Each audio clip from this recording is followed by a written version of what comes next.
Welcome back to news TV 84 break ਤੋਂ ਬਾਅਦ ਹੁਣ ਅਸੀਂ ਗੱਲਬਾਤ ਕਰਦੇ ਹਾਂ ਅਮਰੀਕਨ ਗੁਰਦੁਆਰਾ ਪ੍ਰਬੰਧਕ ਕਮੇਟੀ ਦੇ ਪ੍ਰਧਾਨ ਸਰਦਾਰ ਜਸਵੰਤ ਸਿੰਘ ਹੋਠੀ ਜੀ ਨਾਲ, ਜਿਹੜੇ ਕਿ ਇਸ ਵੇਲੇ ਸਾਨਾ ਸੈਨ ਹੋਜ਼ੇ ਕੈਲੀਫੋਰਨੀਆ ਤੋਂ ਫੋਨ ਲਾਈਨ ਤੇ ਜੁੜ ਚੁੱਕੇ ਨੇ। ਜਵੀਰ ਜੀ, ਵਾਹਿਗੁਰੂ ਜੀ ਕਾ ਖਾਲਸਾ, ਵਾਹਿਗੁਰੂ ਜੀ ਕੀ ਫਤਿਹ।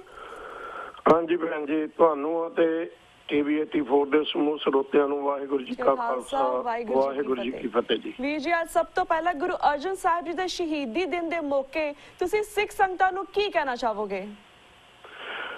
ਮੇਰੀ ਤਾਂ ਸਮੁੱਚੀਆਂ ਸਿੱਖ ਸੰਗਤਾਂ ਨੂੰ ਹੱਥ ਬੰਨ੍ਹ ਕੇ ਬੇਨਤੀ ਹੈ ਕਿ ਗੁਰੂ ਅਰਜਨ ਦੇਵ ਜੀ ਮਹਾਰਾਜ ਪੰਜਵੇਂ ਪਾਤਸ਼ਾਹ ਸ਼ਹੀਦਾਂ ਦੇ ਸਰਤਾਜ ਜਿਨ੍ਹਾਂ ਨੇ ਸਾਡੀ ਸਾਰੀ ਮਨੁੱਖਤਾ ਨੂੰ ਗੁਰੂ ਗ੍ਰੰਥ ਸਾਹਿਬ ਦੀ ਐਸੀ ਬਖਸ਼ਿਸ਼ ਕੀਤੀ ਕਿ ਜਿਸ ਨੂੰ ਪੜ੍ਹ ਕੇ ਵਿਚਾਰ ਕੇ ਮਨੁੱਖਤਾ ਦਾ ਕੋਈ ਵੀ ਵਿਅਕਤੀ ਜਿਹੜਾ ਇਸ ਭਵਜਲ ਤੋਂ ਪਾਰ ਉਤਾਰਾ ਕਰ ਸਕਦਾ। ਦੂਸਰੀ, ਉਹਨਾਂ ਦੀ ਸ਼ਹਾਦਤ ਬਾਰੇ ਗੱਲ ਕਰੀਏ ਕਿ ਉਹਨਾਂ ਨੇ ਜੋ ਸ਼ਹਾਦਤ ਦਿੱਤੀ ਉਹ ਸਾਡੇ ਸਿੱਖ ਗੁਰੂਆਂ ਦੇ ਵਿੱਚ, ਜਾਂ ਇਵੇਂ ਕਹਿ ਲਈਏ ਕਿ ਸਾਊਥ ਏਸ਼ੀਆ ਦੇ ਵਿੱਚ ਪਹਿਲੀ ਜਿਹੜੀ ਸ਼ਹਾਦਤ ਉਹਨਾਂ ਨੇ ਇੱਕ ਸੱਚ ਦੇ ਮਾਰਗ ਤੇ ਚੱਲਦਿਆਂ ਤੇ ਦਿੱਤੀ। ਔਰ ਉਹਨਾਂ ਨੇ ਆਪਣੇ ਸਰੀਰ ਦਾ ਇਵੇਂ ਕਿੰਨੀਆਂ ਕਠਿਨਾਈਆਂ ਉਬਲਦੀਆਂ ਦੇਗਾਂ 'ਚ ਬਾਲੇ ਗਏ, ਤੱਤੀਆਂ ਤਵੀਆਂ ਤੇ ਬਿਠਾਏ ਗਏ।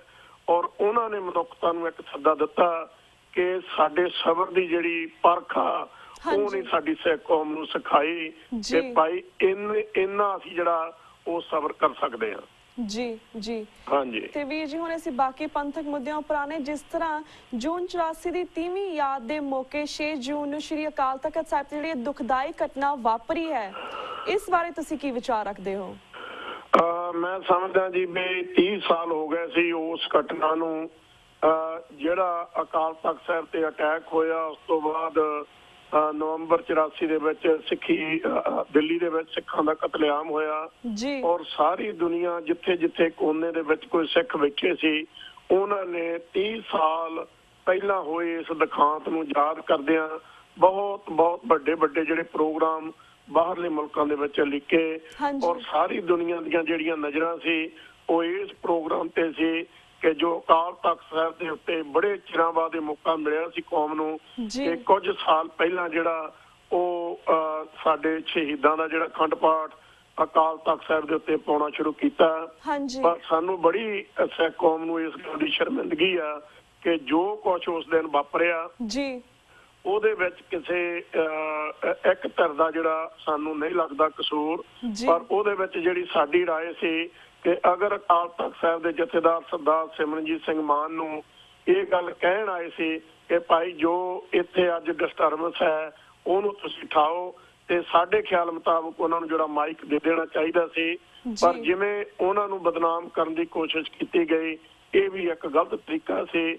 ਔਰ ਜੋ ਸਿੱਖਾਂ ਦੀ ਉਸ ਵੇਲੇ ਆਵਾਜ਼ ਸੀ ਕਿ ਉਹਨਾਂ ਲੋਕਾਂ ਨੂੰ ਸਿਰੋਪਾਓ ਨਾ ਦਿੱਤੇ ਜਾਣ ਜਿਨ੍ਹਾਂ ਨੇ ਸਿੱਖ ਕੌਮ ਦੀ ਪਿੱਠ ਦੇ ਵਿੱਚ ਛੁਰਾ ਮਾਰਿਆ ਹੈ। ਸੋ ਕਹਿਣ ਤੋਂ ਇਹੀ ਭਾਵ ਸੀ। ਪਰ ਕੁਝ ਜਿਹੜੀਆਂ ਮੀਡੀਆ ਦੇ ਉੱਤੇ ਅਸੀਂ ਖਬਰਾਂ ਸੁਣੀਆਂ ਨੇ ਕਿ ਜਦੋਂ ਪੁਲਿਸ ਦੇ ਕੋਲੋਂ ਬੰਦੇ ਗਏ ਨੇ ਔਰ ਪੱਗਾਂ ਬੰਨ੍ਹ ਕੇ ਉਹਨਾਂ ਨੇ ਸਿਰ ਮੁੰਨੇ ਹੋਏ ਸੀ ਔਰ ਉਹਨਾਂ ਦੀਆਂ ਜੇਬਾਂ ਦੇ ਵਿੱਚ ਸਰਕਾਰੀ ਜਿਹੜੇ ਸ਼ਨਾਖਤੀ ਕਾਰਡ ਸੀ, ਇਸ ਤੋਂ ਇਹੀ ਪਤਾ ਲੱਗਦਾ ਕਿ ਇਹ ਜਿਹੜੀ ਪੂਰੀ ਸਾਜ਼ਿਸ਼ ਸੀ ਇਹ ਇੱਕ ਸਿੱਖਾਂ ਨੂੰ ਬਦਨਾਮ ਕਰਨ ਦਾ ਪੂਰਾ ਜਿਹੜੀ ਚਾਲ ਉਹ ਚੱਲੀ ਗਈ ਸੀ ਕਿ ਇਹ ਦਰਸਾਇਆ ਜਾਵੇ ਕਿ ਭਾਈ ਇਹ ਜਿਹੜੇ ਲੋਕ ਨੇ ਇਹ ਭੜਕੀਲੇ ਨੇ, ਇਹ ਲੜਾਕੇ ਨੇ ਔਰ ਆਹ ਕੁਝ ਕਰਦੇ ਨੇ। ਪਰ ਅਸੀਂ ਇਸ ਘਟਨਾ ਨੂੰ ਬੜੀ ਮੰਦਭਾਗੀ ਘਟਨਾ ਦੱਸਦੇ ਹਾਂ ਕਿ ਸਿੱਖ ਕੌਮ ਲੱਖਾਂ ਦੀ ਤਾਦਾਦ ਦੇ ਵਿੱਚ ਆਪਣੇ ਅਕਾਲ ਤਖਤ ਤੇ ਜੁੜ ਕੇ ਉਹਨਾਂ ਸ਼ਹੀਦਾਂ ਨੂੰ ਜਿਹੜੀਆਂ ਸ਼ਰਧਾਂਜਲੀਆਂ ਦੇਣਾ ਚਾਹੁੰਦੇ ਸੀ। ਪਰ ਅਸੀਂ ਅਰਦਾਸ ਕਰਦੇ ਹਾਂ ਔਰ ਆਪਣੇ ਲੀਡਰ ਸਾਹਿਬਾਨ ਅੱਗੇ ਬੇਨਤੀ ਕਰਦੇ ਹਾਂ ਕਿ ਆਉਣ ਵਾਲੇ ਸਮੇਂ ਦੇ ਵਿੱਚ ਇਹੋ ਜਿਹੇ ਜਦੋਂ ਮੌਕੇ ਆਉਣ ਤੇ ਬੜੀ ਸੰਜੀਦਾ ਦੇ ਨਾਲ ਇਹੋ ਜਿਹੇ ਪ੍ਰੋਗਰਾਮ ਜਿਹੜੇ ਨੇ ਉਹ ਨਿਭਾਏ ਜਾਣ। ਜੀ ਬਿਲਕੁਲ। ਤੇ ਵੀਰ ਜੀ, ਪੂਰੇ ਇਸ ਘਟਨਾਕ੍ਰਮ ਦੇ ਵਿੱਚ ਤੁਸੀਂ ਜਥੇਦਾਰ ਅਕਾਲ ਤਖਤ ਸਾਹਿਬ ਦੇ ਰੋਲ ਨੂੰ ਕਿਵੇਂ ਵੇਖਦੇ ਹੋ? ਉਹਨਾਂ ਦਾ ਰੋਲ ਏਦਾਂ ਸੀ ਜੀ ਕਿ ਉਹ ਮੇਰਾ ਖਿਆਲ 4-5 ਵਾਰੀ ਤਾਂ ਜਿਹੜੇ ਆਪਣੇ ਬਿਆਨ ਨੇ ਉਸ ਦਿਨ ਦੇ ਉਹ ਬਦਲ ਚੁੱਕੇ ਨੇ। ਪਰ ਮੈਂ ਸਮਝਦਾ ਕਿ ਸਾਡਾ ਇਹ ਦਿਖਾਂਤ ਆ ਕਿ ਅਕਾਲ ਤਖਤ ਸਾਹਿਬ ਜੀ ਦੇ ਉੱਤੇ ਜੋ ਸਮੁੱਚੀ ਕੌਮ ਦੀਆਂ ਭਾਵਨਾ ਨੂੰ ਜਾਣਨ ਵਾਲਾ ਕੋਈ ਵਿਅਕਤੀ ਜਿਹੜਾ ਹੈ, ਅਗਰ ਸਰਬੱਤ ਖਾਲਸਾ ਬੁਲਾ ਕੇ ਅਕਾਲ ਤਖਤ ਸਾਹਿਬ ਦੇ ਜਥੇਦਾਰ ਦੀ ਜਿਹੜੀ ਚੋਣ ਕੀਤੀ ਜਾਵੇ ਤਾਂ ਕਿ ਉਹੋ ਜਿਹਾ ਨਤਰਕ ਬੰਦਾ ਜਿਹੜਾ ਅਕਾਲ ਤਖਤ ਜਿੱਡਾ ਸਾਡਾ ਅਕਾਲ ਤਖਤ ਹੈ, ਜੋ ਉਹਦੀ ਮਹੱਤਤਾ ਹੈ, ਉਹ ਜਿਹੜਾ ਵਿਅਕਤੀ ਉੱਥੇ ਜਥੇਦਾਰ ਹੋਣਾ ਚਾਹੀਦਾ ਉਹ ਸਿੱਖੀ ਸਿਧਾਂਤਾਂ ਦੇ ਉੱਤੇ ਪਹਿਰਾ ਦੇਣ ਵਾਲਾ ਔਰ ਕਿਸੇ ਵੀ ਇੱਕ ਪਾਰਟੀ ਦਾ ਪੱਖ ਜਿਹੜਾ ਪੂਰਨ ਵਾਲਾ ਨਾ ਹੋਵੇ। ਤੇ ਅਗਰ ਸੱਚ ਤੇ ਚੱਲਣ ਵਾਲਾ ਕੋਈ ਵਿਅਕਤੀ ਉੱਥੇ ਆ ਜਾਵੇ ਇਹਦੇ ਨਾਲ ਜਿਹੜਾ ਬਹੁਤ ਮਸਲੇ ਜਿਹੜੇ ਹੱਲ ਹੋ ਸਕਦੇ ਨੇ। ਆਮ ਸਿੱਖਾਂ ਨੂੰ ਇਹ ਸ਼ਿਕਾਇਤ ਹੈ ਕਿ ਉੱਥੇ ਜਿਹੜੇ ਫੈਸਲੇ ਹੁੰਦੇ ਨੇ ਉਹ ਕਿਸੇ ਨਾ ਕਿਸੇ ਧਿਰ ਦੇ ਪ੍ਰੈਸ਼ਰ ਦੇ ਥੱਲੇ ਹੋ ਰਹੇ ਨੇ ਔਰ ਜਿਹੜੇ ਨਿਰਪੱਖ ਫੈਸਲੇ ਉਹ ਇਸ ਵੇਲੇ ਅਕਾਲ ਤਖਤ ਸਾਹਿਬ ਜੀ ਦੇ ਉੱਤੇ ਨਹੀਂ ਹੋ ਰਹੇ। ਜੀ ਤੇ ਵੀਰ ਜੀ, ਜਿਸ ਤਰ੍ਹਾਂ ਅਕਾਲ ਤਖਤ ਸਾਹਿਬ ਦੀ ਗੱਲ ਕਰਦੇ ਤੇ ਪੂਰੇ ਸਿੱਖ ਕੌਮ ਦਾ ਇਹ ਤਖਤ ਹੈ, ਫਿਰ ਇਸ ਦੇ ਜਥੇਦਾਰ ਨੂੰ ਬਾਦਲ ਅਕਾਲੀ ਦਲ ਜਾਂ ਫਿਰ ਸ਼੍ਰੋਮਣੀ ਕਮੇਟੀ ਹੀ ਕਿਉਂ ਯੂਜ਼ ਕਰਦੀ ਹੈ? ਦੇਖੋ, ਗੁਰੂ ਗ੍ਰੰਥ ਸਾਹਿਬ ਦੇ ਵਿੱਚ ਇੱਕ ਫਰਮਾਨ ਹੈ, ਜੈਸੇ ਹੀ ਕੀ ਸਰਕਾਰ ਤੈਸੇ ਹੀ ਕਾ ਸਭ ਕੋਏ। ਜਦੋਂ ਸਰਕਾਰਾਂ ਫਿਰ ਇਸ ਤਰ੍ਹਾਂ ਕਰਦੀਆਂ ਨੇ ਕਿ ਸ਼੍ਰੋਮਣੀ ਕਮੇਟੀ ਵੀ ਜਿਹੜੀ ਉਹ ਵੀ ਅਕਾਲੀ ਦਲ ਬਾਦਲ ਦੇ ਥੱਲੇ ਹੈ, ਅਕਾਲੀ ਦਲ ਵੀ ਬਾਦਲ ਦੇ ਥੱਲੇ ਹੈ ਔਰ ਜਿਹੜੇ ਅਕਾਲ ਤਖਤ ਦੇ ਜਥੇਦਾਰ ਸਾਹਿਬਾਂ ਨੂੰ ਲਾਉਣਾ ਜਾਂ ਹਟਾਉਣਾ ਉਸੇ ਸਰਕਾਰ ਦੇ ਥੱਲੇ ਚੱਲੇਗਾ ਤੇ ਫਿਰ ਇਹੋ ਜਿਹੀਆਂ ਜਿਹੜੀਆਂ ਘਟਨਾ ਨੇ ਉਹ ਵਾਪਰਦੀਆਂ ਰਹਿਣਗੀਆਂ। ਜੀ ਤੇ ਵੀਰ ਜੀ, ਜਿਸ ਤਰ੍ਹਾਂ ਸ਼੍ਰੋਮਣੀ ਕਮੇਟੀ ਨੇ ਹੁਣ ਇਸ ਵੇਲੇ ਪੂਰੀ ਇਸ ਘਟਨਾਕ੍ਰਮ ਦੀ ਪੜਤਾਲ ਕਰਨ ਲਈ ਇੱਕ 5 ਮੈਂਬਰੀ ਪੜਤਾਲੀਆ ਕਮੇਟੀ ਖੋਲੀ ਹੈ, ਤੁਹਾਨੂੰ ਕੀ ਲੱਗਦਾ ਹੈ ਕਿ ਉਹ ਕਿੰਨੀ ਕੁ ਫੇਅਰ ਰਿਪੋਰਟ ਕਰਨਗੇ ਜਾਂ ਫਿਰ ਕਿਸ ਨੂੰ ਦੋਸ਼ੀ ਠਹਿਰਾਉਣਗੇ? ਇਹ ਹਰ ਵਾਰੀ ਏਦਾਂ ਹੁੰਦਾ ਭੈਣ ਜੀ, ਜਦੋਂ ਕਿਤੇ ਏਦਾਂ ਦੀ ਵੱਡੀ ਘਟਨਾ ਹੁੰਦੀ ਹੈ, ਜਿਵੇਂ ਆਮ ਆਪਾਂ ਕਦੇ ਕਤਲ ਹੋ ਜਾਏ ਕਿਤੇ ਕੁਛ ਹੋ ਜਾਏ ਤਾਂ ਆਮ ਜਿਹੜੇ ਪੁਲਿਸ ਵਾਲੇ ਹੁੰਦੇ ਨੇ ਉਹਨਾਂ ਦੇ ਮੂੰਹ ਦੇ ਵਿੱਚ ਇਹੀ ਹੁੰਦੀ ਹੈ ਕਿ ਭਾਈ ਇਸ ਧਾਰਾ ਦੇ ਥੱਲੇ ਜਿਹੜਾ ਕੇਸ ਦਰਜ ਕੀਤਾ ਗਿਆ ਔਰ ਜਿਹੜੇ ਜ਼ਾਲਮ ਨੇ ਉਹਨਾਂ ਨੂੰ ਗ੍ਰਿਫਤਾਰ ਕੀਤਾ ਜਾਵੇਗਾ ਔਰ ਬਣਦੀ ਸਜ਼ਾ ਦਿੱਤੀ ਜਾਵੇਗੀ। ਇਹ ਜਿਹੜੇ ਫਰਜ਼ੀ ਜਿਹੇ ਬਿਆਨ ਨੇ ਹਮੇਸ਼ਾ ਸ਼੍ਰੋਮਣੀ ਕਮੇਟੀ ਦਿੰਦੀ ਹੈ ਕਿ 5 ਮੈਂਬਰੀ ਕਮੇਟੀ ਬਣਾ ਦਈਏ ਔਰ ਉਹ ਫੈਸਲਾ ਕਰੇਗੀ। ਮੇਰੇ ਖਿਆਲ ਦੇ ਸਾਹਮਣੇ ਕਿਸੇ ਫੈਸਲੇ ਨੂੰ ਲਟਕਾਉਣਾ ਜਾਂ ਸਿੱਖ ਕੌਮ ਦੀਆਂ ਅੱਖਾਂ ਦੇ ਵਿੱਚ ਘੱਟਾ ਪਾਉਣ ਤੋਂ ਬਿਨਾਂ ਹੋਰ ਇਸ ਤੋਂ ਵੱਧ ਕੋਈ ਗੱਲ ਨਹੀਂ ਹੈ। ਜੀ ਤੇ ਵੀਰ ਜੀ, ਐਟ ਦੀ ਐਂਡ ਜਿਸ ਤਰ੍ਹਾਂ ਆਪਾਂ ਪਹਿਲਾਂ ਗੱਲਬਾਤ ਕੀਤੀ ਸੀ ਗੁਰੂ ਅਰਜਨ ਸਾਹਿਬ ਜੀ ਦੇ ਸ਼ਹੀਦੀ ਦਿਨ ਦੀ, ਪਾਕਿਸਤਾਨ ਗੁਰਦੁਆਰਾ ਪ੍ਰਬੰਧਕ ਕਮੇਟੀ ਨੇ 16 ਜੂਨ ਦੇ ਹਿਸਾਬ ਨਾਲ ਮੂਲ ਨਾਨਕਸ਼ਾਹੀ ਕੈਲੰਡਰ 2003 ਦੇ ਹਿਸਾਬ ਨਾਲ ਹੀ ਮਨਾਇਆ ਹੈ, ਪਰ ਇੰਡੀਆ ਦੇ ਵਿੱਚ ਇਹ ਪਹਿਲਾਂ ਹੀ ਮਨਾ ਲਿੱਤਾ ਗਿਆ ਸੀ। ਇਸ ਦੇ ਬਾਰੇ ਤੁਸੀਂ ਕੋਈ ਟਿੱਪਣੀ ਕਰਨਾ ਚਾਹੋਗੇ? ਅਸੀਂ ਟਿੱਪਣੀ ਇਹ ਕਰਨੀ ਚਾਹਾਂਗੇ ਜੀ ਵੀ ਅਸੀਂ ਵੀ ਉਸੇ ਨਾਨਕਸ਼ਾਹੀ ਮੂਲ ਨਾਨਕਸ਼ਾਹੀ ਕੈਲੰਡਰ ਨੂੰ ਮੰਨ ਰਹੇ ਹਾਂ। ਅੱਜ ਮੇਰਾ ਜਿਹੜਾ ਸਵਾਲ ਹੈ ਥੋੜਾ ਸਮਝਣ ਦੀ ਕੋਸ਼ਿਸ਼ ਕਰਨਾ ਕਿ ਜਿਹੜਾ ਕੈਲੰਡਰ ਸਾਡੀ ਸਿੱਖ ਕੌਮ ਦੇ ਵਿਦਵਾਨਾਂ ਨੇ ਰਲ ਮਿਲ ਕੇ ਬਣਾਇਆ ਔਰ ਉਸ ਕੈਲੰਡਰ ਨੂੰ ਸ਼੍ਰੋਮਣੀ ਕਮੇਟੀ ਦੇ ਜਨਰਲ ਹਾਊਸ ਵਿੱਚ ਪਾਸ ਕੀਤਾ ਗਿਆ, ਅਕਾਲ ਤਖਤ ਦੇ ਉੱਤੇ ਉਸ ਕੈਲੰਡਰ ਦੇ ਉੱਤੇ ਮੋਹਰ ਲੱਗੀ, ਪੰਜਾਬ ਗਵਰਨਮੈਂਟ ਇੰਡੀਆ ਗਵਰਨਮੈਂਟ ਨੇ ਉਸ ਕੈਲੰਡਰ ਨੂੰ ਐਕਸੈਪਟ ਕੀਤਾ, ਦੇਸ਼ ਵਿਦੇਸ਼ ਦੀਆਂ ਸੰਗਤਾਂ ਨੇ ਉਸ ਕੈਲੰਡਰ ਅਨੁਸਾਰ ਤਕਰੀਬਨ 7-8 ਸਾਲ ਜਿਹੜੇ ਆਪਣੇ ਦਿਹਾੜੇ ਮਨਾਏ। ਪਰ ਮੈਂ ਇਹ ਗੱਲ ਪੁੱਛਣੀ ਚਾਹੁੰਦਾ ਕਿ ਉਹ ਕਿਹੜੀਆਂ ਗੱਲਾਂ ਸੀ ਜਿਨ੍ਹਾਂ ਕਰਕੇ ਇਹ ਕੈਲੰਡਰ ਜਿਹੜਾ ਦੁਬਾਰਾ ਪ੍ਰੈਸ਼ਰ ਦੇ ਥੱਲੇ ਰੱਦ ਕੀਤਾ ਗਿਆ।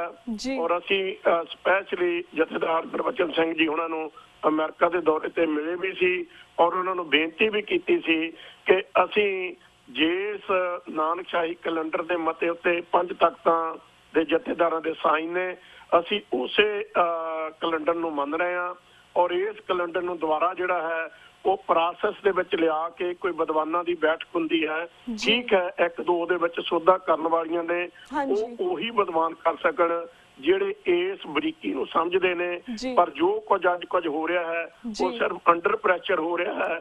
ਪਰ ਵਿਦੇਸ਼ ਦੀਆਂ ਸੰਗਤਾਂ ਅਸੀਂ ਅੱਜ ਵੀ ਆਪਣੇ ਗੁਰੂ ਘਰ ਵਿਖੇ ਔਰ ਗੁਰੂ ਘਰ ਫਰੀ ਮਾਉਂਟ ਜਾਂ ਬਾਹਰ ਬੈਠੀਆਂ ਸੰਗਤਾਂ ਜਿਹੜੀਆਂ ਨੇ ਉਹ ਅੱਜ ਆਪਣੇ ਗੁਰੂਆਂ ਦੀ ਖੁਸ਼ੀ ਲੈਣ ਲਈ ਨਾਨਕਸ਼ਾਹੀ ਕੈਲੰਡਰ ਅਨੁਸਾਰ ਹੀ ਦਿਹਾੜੇ ਮਨਾ ਰਹੀਆਂ ਨੇ। ਇਹਦੇ ਵਿੱਚ ਕੋਈ ਦੋਰਾਮਾ ਨਹੀਂ ਕਿ ਸਾਡਾ ਜਿਹੜਾ ਹਰ ਇੱਕ ਕੌਮ ਦਾ ਆਪਣਾ ਵੱਖਰਾ ਕੈਲੰਡਰ ਹੈ। ਇਵੇਂ ਹੀ ਸਿੱਖ ਕੌਮ ਦਾ ਜਿਹੜਾ ਮੂਲ ਨਾਨਕਸ਼ਾਹੀ ਕੈਲੰਡਰ ਸੀ ਉਹ ਬੜੀ ਮਿਹਨਤ ਤੋਂ ਬਾਅਦ ਹੋਂਦ ਚ ਆਇਆ। ਅੱਜ ਵੀ ਅਸੀਂ ਬੇਨਤੀ ਕਰਦੇ ਅਕਾਲ ਤਖਤ ਸਾਹਿਬ ਦੇ ਜਥੇਦਾਰ ਨੂੰ ਕਿ ਵਿਦਵਾਨਾਂ ਦੀ ਕੋਈ ਜਿਹੜੀ ਟੀਮ ਆ ਉਹ ਬਿਠਾ ਕੇ ਪਾਲ ਸਿੰਘ ਪੁਰੇਵਾਲ ਉਹਨਾਂ ਨੂੰ ਵਿੱਚ ਬਹਾਲ ਕੇ, ਕਿਉਂਕਿ ਬੜੀ ਲੰਬੀ ਬਹਿਸ ਬੜੀਆਂ ਲੰਬੀਆਂ ਡਿਬੇਟਾਂ ਇਸ ਇਸ਼ੂ ਤੇ ਹੋਈਆਂ ਔਰ ਜੋ ਅੱਜ ਕੁਝ ਚੱਲ ਰਿਹਾ ਹੈ ਉਹ ਸਿਰਫ ਸਿੱਖ ਕੌਮ ਨੂੰ ਲੀਰੋ ਲੀਰ ਕਰਨ ਦੀ ਗੱਲ ਹੈ। ਔਰ ਜੋ ਪਾਕਿਸਤਾਨ ਗੁਰਦੁਆਰਾ ਪ੍ਰਬੰਧਕ ਕਮੇਟੀ ਹੈ, ਮੈਂ ਸਮਝਦਾ ਕਿ ਉਹ ਵਧਾਈ ਦੇ ਪਾਤਰ ਨੇ ਜਿਹੜੇ ਅੱਜ ਵੀ ਉਸ ਨਾਨਕਸ਼ਾਹੀ ਕੈਲੰਡਰ ਤੇ ਪਹਿਰਾ ਦਿੰਦੇ ਨੇ ਔਰ ਆਉਣ ਵਾਲੇ ਸਮੇਂ ਦੇ ਵਿੱਚ ਗੁਰੂ ਮਹਾਰਾਜ ਭਲੀ ਕਰੇ ਕਿ ਇਸ ਮਸਲੇ ਨੂੰ ਅਕਾਲ ਤਖਤ ਦਾ ਜਥੇਦਾਰ ਸਾਡੇ ਇਹਨਾਂ ਜਿਹੜੇ ਵਿਦਵਾਨ ਵੀਰ ਨੇ ਉਹਨਾਂ ਨੂੰ ਸੱਦ ਕੇ ਇਹ ਜਿਹੜਾ ਰੇੜਕਾ ਹੈ ਉਹ ਜਲਦੀ ਤੋਂ ਜਲਦੀ ਜਿਹੜਾ ਨਿਬੇੜਿਆ ਜਾਵੇ ਤਾਂ ਕਿ ਕੌਮ ਦੇ ਵਿੱਚ ਜਿਹੜੀ ਦੋ ਫਾੜ ਹੋਈ ਹੈ ਉਹ ਇਕਸੁਰਤਾ ਲਿਆਂਦੀ ਜਾਵੇ। ਜੀ ਬਿਲਕੁਲ ਬਿਲਕੁਲ ਵੀਰ ਜੀ ਦੈਟਸ ਦੀ ਰੀਜ਼ਨ ਹੈ ਕਿ ਤੁਹਾਨੂੰ ਬਾਰ-ਬਾਰ ਇਹ ਹਮੇਸ਼ਾ ਨਾਨਕਸ਼ਾਹੀ ਦੇ ਕੈਲੰਡਰ ਦੇ ਬਾਰੇ ਜ਼ਰੂਰ ਕੁਐਸਚਨ ਪੁੱਛਦੇ ਹਾਂ ਤਾਂ ਕਿ somehow some kind of pressure ਪੈ ਸਕੇ, ਅਕਾਲ ਤਖਤ ਦੇ ਜਥੇਦਾਰ ਜਿਹੜੇ ਸਾਡੀ ਬੇਨਤੀ ਸੁਣ ਸਕਣ, ਉਹ ਹੋਪਫੁਲੀ ਫਿਊਚਰ ਦੇ ਵਿੱਚ ਇਸ ਕੈਲੰਡਰ ਨੂੰ ਜਲਦ ਤੋਂ ਜਲਦ ਲਾਗੂ ਕਰ ਸਕਣ। ਬਿਕੋਜ਼ ਵੀ ਨੀਡ ਇੱਕ ਤਰ੍ਹਾਂ ਦਾ ਸਾਡਾ ਪਲੇਟਫਾਰਮ ਹੋਣਾ ਚਾਹੀਦਾ, ਇੱਕ ਤਰ੍ਹਾਂ ਸਾਨੂੰ ਦਿਹਾੜੇ ਮਨਾਉਣੇ ਚਾਹੀਦੇ ਪੂਰੀ ਸਿੱਖ ਕੌਮ ਨੂੰ, ਨਾ ਕਿ ਨਹੀਂ ਭੈਣ ਜੀ ਉਹਦੇ ਵਿੱਚ ਇੱਕ ਕੁਐਸਚਨ ਆ ਕਿ ਜਿਹੜਾ ਕੁਐਸਚਨ ਆਮ ਸੰਗਤਾਂ ਪੁੱਛਦੀਆਂ ਨੇ ਉਸ ਸਵਾਲਾਂ ਦਾ ਜਵਾਬ ਨਾ ਤੇ ਸ਼੍ਰੋਮਣੀ ਕਮੇਟੀ, ਨਾ ਸ਼੍ਰੋਮਣੀ ਅਕਾਲੀ ਦਲ, ਨਾ ਸਾਡੇ ਤੱਕ ਤੇ ਆਉਂਦੇ ਜਥੇਦਾਰ ਦੇ ਸਕਦੇ ਨੇ। ਕਿ ਸਾਡੇ ਗੁਰੂ ਗੋਬਿੰਦ ਸਿੰਘ ਜੀ ਦਾ ਜਨਮ ਦਿਨ 100 ਸਾਲ ਦੇ ਵਿੱਚ ਜਿਹੜਾ 27 ਵਾਰ ਡਬਲ ਆਉਂਦਾ ਹੈ, ਔਰ 100 ਸਾਲ ਦੇ ਵਿੱਚੋਂ 27 ਸਾਲ ਜਿਹੜਾ ਉਹ ਧੰਨ ਧੰਨ ਗੁਰੂ ਗੋਬਿੰਦ ਸਿੰਘ ਜੀ ਦਾ ਜਨਮ ਦਿਹਾੜਾ ਉਹ ਨਹੀਂ ਆ ਰਿਹਾ। ਇਹਦੇ ਕੀ ਕਾਰਨ ਨੇ? ਇਹੋ ਜਿਹੀਆਂ 2-3 ਘਟਨਾਵਾਂ ਨੇ ਜੋ ਪਿਛਲੇ ਸਾਲ ਵੀ ਵਾਪਰੀਆਂ ਕਿ 5ਵੇਂ ਪਾਤਸ਼ਾਹ ਔਰ 6ਵੇਂ ਪਾਤਸ਼ਾਹ ਦੀ ਗੁਰਤਾ ਗੱਦੀ ਔਰ ਸ਼ਹੀਦੀ ਦਿਵਸ ਨੂੰ ਲੈ ਕੇ 14-15 ਦਿਨ ਦਾ ਜਿਹੜਾ ਵਕਵਾ ਸੀ, ਉਹ ਅੱਜ ਲੋਕ ਪੁੱਛਦੇ ਨੇ ਕਿ ਇਹ 14-15 ਦਿਨ ਜਿਹੜਾ ਸੀ ਇਹ ਸਿੱਖ ਜਿਹੜੀ ਕੌਮ ਹੈ ਇਹ ਗੁਰੂਲੈਸ ਕਿਵੇਂ ਹੋਈ। ਸੋ ਜਿਹੜੀਆਂ ਇਹ ਚੀਜ਼ਾਂ ਨੇ ਇਹਨੂੰ ਜਾਣ ਕੇ ਉਲਝਾਇਆ ਜਾ ਰਿਹਾ, ਔਰ ਨਹੀਂ ਤਾਂ ਇਹ ਇੱਕ ਕੌਮ ਦਾ ਬੜਾ ਵਧੀਆ ਦਸਤਾਵੇਜ਼ ਹੈ ਜਿਸ ਨੂੰ ਸਾਨੂੰ ਸਭ ਨੂੰ ਬਿਨਾਂ ਸ਼ਰਤ ਜਿਹੜਾ ਅਪਣਾਉਣਾ ਚਾਹੀਦਾ ਹੈ। ਜੀ ਬਿਲਕੁਲ ਬਿਲਕੁਲ ਵੀਰ ਜੀ, ਅਸੀਂ ਵੀ ਇਹੀ ਚਾਹੁੰਦੇ ਹਾਂ। ਤੇ ਵੀਰ ਜੀ ਸਾਡੇ ਕੋਲ 2 ਮਿੰਟ ਰਹਿ ਗਏ ਨੇ ਐਟ ਦੀ ਐਂਡ, ਅਸੀਂ ਸਾਡੇ ਕੋਲ ਜਾਣਨਾ ਚਾਹਾਂਗੇ ਜਿਸ ਤਰ੍ਹਾਂ ਪੂਰੀ ਦੁਨੀਆ ਦੇ ਵਿੱਚ ਅਸੀਂ ਜੂਨ 84 ਦੇ ਘੱਲੂਘਾਰੇ 30ਵੀਂ ਯਾਦਗਾਰ ਮਨਾ ਰਹੇ ਸੀ, ਸ਼ਹੀਦਾਂ ਦੀ ਯਾਦ ਮਨਾ ਰਹੇ ਸੀਗੇ, ਨੋਟ ਓਨਲੀ ਇਨ ਕੈਲੀਫੋਰਨੀਆ, ਨਿਊਯਾਰਕ, ਸ਼ਿਕਾਗੋ, ਪੂਰੇ ਅਮਰੀਕਾ ਦੇ ਵਿੱਚ, ਕੈਨੇਡਾ ਦੇ ਵਿੱਚ। ਤੇ ਪਰ ਜਿਸ ਤਰ੍ਹਾਂ ਇਹ ਘਟਨਾਕ੍ਰਮ ਉੱਥੇ ਵਾਪਰੀ ਹੈ ਅਕਾਲ ਤਖਤ ਸਾਹਿਬ, ਇਸ ਨਾਲ ਕਾਫੀ ਸਾਰੀ ਯੰਗ ਜਨਰੇਸ਼ਨ ਉਹ ਸਹਿਮ ਗਈ ਹੈ। ਉਸ ਲਾਈਕ ਉਹਦੇ ਸਾਹਮਣੇ ਇੱਕ ਡਿਫਰੈਂਟ ਕਾਈਂਡ ਆਫ ਪਿਕਚਰ ਆਈ ਹੈ ਸਿੱਖਾਂ ਦੇ ਬਾਰੇ। ਤੁਸੀਂ ਜਿਵੇਂ ਬੀਇੰਗ ਅਮਰੀਕਨ ਗੁਰਦੁਆਰਾ ਪ੍ਰਬੰਧਕ ਕਮੇਟੀ ਦੇ ਪ੍ਰਧਾਨ ਹੋਣ ਦੇ ਨਾਤੇ ਤੁਸੀਂ ਜਿਹੜੀ ਅੱਜ ਦੀ ਜਨਰੇਸ਼ਨ ਹੈ ਉਹਨਾਂ ਨੂੰ ਕੀ ਕਹਿਣਾ ਚਾਹੋਗੇ? ਇਸ ਪੂਰੇ ਕਿਸ ਤਰ੍ਹਾਂ ਵੇਖਣਾ ਚਾਹੀਦਾ? ਦੇਖੋ ਯੰਗ ਜਨਰੇਸ਼ਨ ਭੈਣ ਜੀ ਜਿਹੜੀ ਬਾਹਰਲੇ ਮੁਲਕਾਂ ਦੇ ਵਿੱਚ ਹੈ, ਇਹਨਾਂ ਦੇ ਕੰਮਾਂ ਲਗਤ ਨਿਗਾਹ ਮਾਰੀਏ ਤੇ ਅਸੀਂ ਇਹਨਾਂ ਦੇ ਕੋਈ ਲਾਗੇ ਛਾਗੇ ਵੀ ਨਹੀਂ ਹੈ ਕਿ ਨਹੀਂ। ਪਰ ਜੋ ਯੰਗ ਜਨਰੇਸ਼ਨ ਅੱਜ ਇਕੱਠ ਕਰ ਰਹੀ ਹੈ ਸੈਨ ਫਰਾਂਸਿਸਕੋ ਦੇ ਵਿੱਚ, ਤਕਰੀਬਨ ਹਜ਼ਾਰਾਂ ਦੀ ਤਾਦਾਦ ਦੇ ਵਿੱਚ ਜੋ ਇਕੱਠ ਹੋਇਆ, ਇਹ ਨੌਜਵਾਨ ਪੀੜ੍ਹੀ ਦੀ ਹੀ ਦੇਣ ਸੀ ਕਿ ਉਹਨਾਂ ਨੇ ਸਾਰੇ ਗੁਰੂ ਘਰਾਂ ਨੂੰ ਕੰਟੈਕਟ ਕਰਕੇ ਏਡਾ ਵੱਡਾ ਇਕੱਠ ਕੀਤਾ। ਔਰ ਆਉਣ ਵਾਲੇ ਸਮੇਂ ਦੇ ਵਿੱਚ ਜਿਹੜੇ ਸਾਡੇ ਯੰਗ ਜਨਰੇਸ਼ਨ ਨੇ, ਇਹ ਠੀਕ ਆ ਕਿ ਇਹ ਗੁਰੂ ਦੀ ਬਾਣੀ ਦੇ ਉੱਤੇ ਆਪ ਪੜ੍ਹਦੇ ਨੇ, ਆਪ ਵਿਚਾਰਦੇ ਨੇ, ਔਰ ਜਿਹੜਾ ਕੰਮ ਵੀ ਇਹ ਕਰਦੇ ਨੇ ਉਹ ਬੜੀ ਲੌਜਿਕ ਦੇ ਨਾਲ ਕਰਦੇ ਨੇ। ਔਰ ਅਗਰ ਅੱਜ ਅਸੀਂ ਸਮਝੀਏ ਕਿ ਸਾਡੀ ਜਿਹੜੀ ਲੀਡਰਸ਼ਿਪ, ਰਵਾਇਤੀ ਲੀਡਰਸ਼ਿਪ ਹੈ, ਉਹ ਇਹਨਾਂ ਨੌਜਵਾਨਾਂ ਦੇ ਮੂਹਰੇ ਪੀੜੀ ਭੂਖ ਹੈ, ਕਿਉਂਕਿ ਇਹਨਾਂ ਜੋ ਇਹ ਸਵਾਲ ਸਾਨੂੰ ਗੁਰੂ ਗ੍ਰੰਥ ਸਾਹਿਬ ਜੀ ਦੀ ਗੁਰਬਾਣੀ ਦੇ ਲੌਜਿਕ ਅਨੁਸਾਰ ਪੁੱਛਦੇ ਨੇ, ਉਹ ਅੱਜ ਦੀ ਜਿਹੜੀ ਲੀਡਰਸ਼ਿਪ ਹੈ ਸਾਡੀ, ਉਹਦੇ ਕੋਲ ਇਹਨਾਂ ਗੱਲਾਂ ਦਾ ਕੋਈ ਜਵਾਬ ਨਹੀਂ। ਅਸੀਂ ਇਹੀ ਅਰਦਾਸ ਕਰਦੇ ਹਾਂ ਕਿ ਸੱਚੇ ਪਾਤਸ਼ਾਹ ਜੋ ਸਾਡੇ ਬੱਚੇ ਨੇ, ਆਉਣ ਵਾਲੀ ਸਾਡੀ ਪਨੀਰੀ ਹੈ, ਇਹਨਾਂ ਨੂੰ ਸਿੱਖੀ ਦੀ ਸਮਝ ਲੱਗ ਗਈ ਹੈ ਕਿ ਇਹ ਗੁਰੂ ਗ੍ਰੰਥ ਸਾਹਿਬ ਜਿਹੜਾ ਹੈ ਇਹ ਕਿਸੇ ਇੱਕ ਦਾ ਨਹੀਂ, ਇਸ ਨੂੰ ਜੋ ਵੀ ਪੜ੍ਹੇਗਾ, ਜੋ ਵੀ ਵਿਚਾਰੇਗਾ, ਉਹ ਇਸ ਭਵਜਲ ਤੋਂ ਪਾਰ ਉਤਰੇਗਾ। ਗੁਰੂ ਗ੍ਰੰਥ ਸਾਹਿਬ ਜਿਹੜੇ ਨੇ ਉਹ ਸਮੁੱਚੀ ਮਨੁੱਖਤਾ ਦੇ ਕਲਿਆਣ ਲਈ ਨੇ। ਔਰ ਇਹ ਇਤਿਹਾਸ ਵੀ ਸਾਨੂੰ ਦੱਸਦਾ ਹੈ ਕਿ ਜਦੋਂ ਦਰਬਾਰ ਸਾਹਿਬ ਜੀ ਦੀ ਨੀਂਹ ਰੱਖੀ ਤਾਂ ਮੀਆਂ ਮੀਰ ਤੋਂ ਰਖਾਈ 5ਵੇਂ ਪਾਤਸ਼ਾਹ, ਇਹ ਬੜੇ ਇਤਿਹਾਸਕ ਫੈਸਲੇ ਹੋਏ ਨੇ। ਸੋ ਹਮੇਸ਼ਾ ਹੀ ਜਿਹੜੀ ਯੰਗ ਜਨਰੇਸ਼ਨ ਹੈ ਇਹ ਉਹੀ ਕੰਮ ਕਰਦੀ ਹੈ ਜੋ ਗੁਰੂ ਦੀ ਬਾਣੀ ਦੇ ਅਨੁਸਾਰ ਸਾਨੂੰ ਕਰਨੇ ਚਾਹੀਦੇ ਨੇ। ਸੋ ਅੱਜ ਜਿਹੜੀ ਸਾਡੀ ਯੰਗ ਜਨਰੇਸ਼ਨ ਹੈ ਉਹ ਦਿਨ ਦੁੱਗਣੀ ਰਾਤ ਚੌਗੁਣੀ ਜਿਹੜੀ ਤਰੱਕੀ ਕਰ ਰਹੀ ਹੈ ਔਰ ਗੁਰੂ ਦੀਆਂ ਖੁਸ਼ੀਆਂ ਪ੍ਰਾਪਤ ਕਰ ਰਹੀ ਹੈ। ਜੀ ਬਿਲਕੁਲ ਵੀਰ ਜੀ, ਬਿਲਕੁਲ ਵੀਰ ਜੀ। ਵੀਰ ਜੀ ਸਾਡਾ ਹੁਣ ਵਕਤ ਸਮਾਪਤੀ ਵੱਲ ਜਾ ਰਿਹਾ, ਤੁਹਾਡਾ ਬਹੁਤ ਬਹੁਤ ਸ਼ੁਕਰੀਆ, ਤੁਸੀਂ ਆਪਣੇ ਵਿਚਾਰ ਸਾਂਝੇ ਕੀਤੇ ਸਾਡੇ ਦਰਸ਼ਕਾਂ ਦੇ ਨਾਲ। ਹੁਣ ਅਸੀਂ ਤੁਹਾਡੇ ਕੋਲ ਇੱਥੇ ਇਜਾਜ਼ਤ ਲੈਂਦੇ ਹਾਂ ਜੀ। ਵਾਹਿਗੁਰੂ ਜੀ ਕਾ ਖਾਲਸਾ, ਵਾਹਿਗੁਰੂ ਜੀ ਕੀ ਫਤਿਹ। ਓਕੇ ਭੈਣ ਜੀ, ਤੁਹਾਨੂੰ ਅਤੇ ਸਮੁੱਚੇ ਟੀ4 ਦੇ ਸਮੂਹ ਸਰੋਤਿਆਂ ਨੂੰ ਫਿਰ ਦੁਬਾਰਾ ਵਾਹਿਗੁਰੂ ਜੀ ਕਾ ਖਾਲਸਾ, ਵਾਹਿਗੁਰੂ ਜੀ ਕੀ ਫਤਿਹ। ਤੇ ਵੀਅਰਸ ਅਸੀਂ ਇੱਥੇ ਤੁਹਾਡੇ ਕੋਲ ਵੀ ਇਜਾਜ਼ਤ ਲੈਂਦੇ ਹਾਂ। ਕੱਲ ਨੂੰ ਮਿਲਾਂਗੇ ਸੇਮ ਟਾਈਮ ਸੇਮ ਸ਼ੋ ਤੇ। ਤਦ ਤੱਕ ਲਈ ਵਾਹਿਗੁਰੂ ਜੀ ਕਾ ਖਾਲਸਾ, ਵਾਹਿਗੁਰੂ ਜੀ ਕੀ ਫਤਿਹ।